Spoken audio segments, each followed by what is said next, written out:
for consistency in this paper and also to try and show the immediate sort of applications of this project is to talk about the latest incarnation of a Pan-African organization at its largest form, which I would consider to be the African Union. So what I'm going to retain in speaking about the Pan-African worldview is the vision of the African Union, and then speak about projects that directly relate to African Union involvement.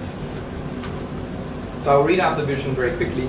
An integrated, prosperous, and peaceful Africa, driven by its own citizens and representing a dynamic force in the global arena.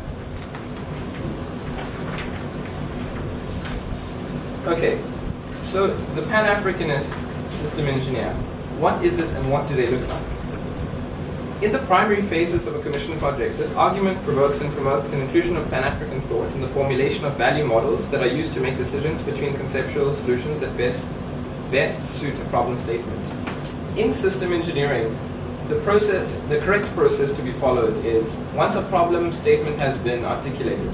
So if you, as a person or as a client, depending on what terminology you like to use, say that you have a problem that you wish to solve. And you go to engineers and you say, I would like an object to be moved from A to B.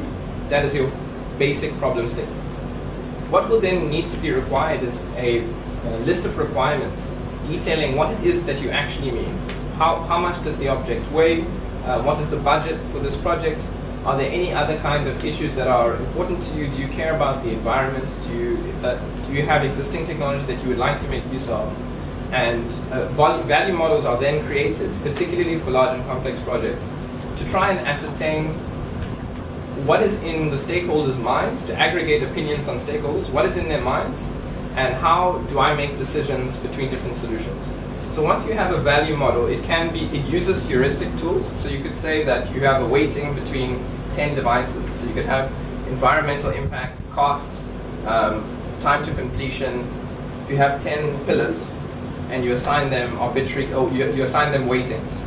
And you use this weighted characteristic to determine to choose between solutions. So the engineering team then goes and they brainstorm, they develop a set of solutions, right? Once they have those solutions, they go back to the value model and they test that solution and they say, okay, if we put one person wants to use a crane and the other person wants to use a helicopter, how do those two solutions best match against what our stakeholders feel is the best represents their value?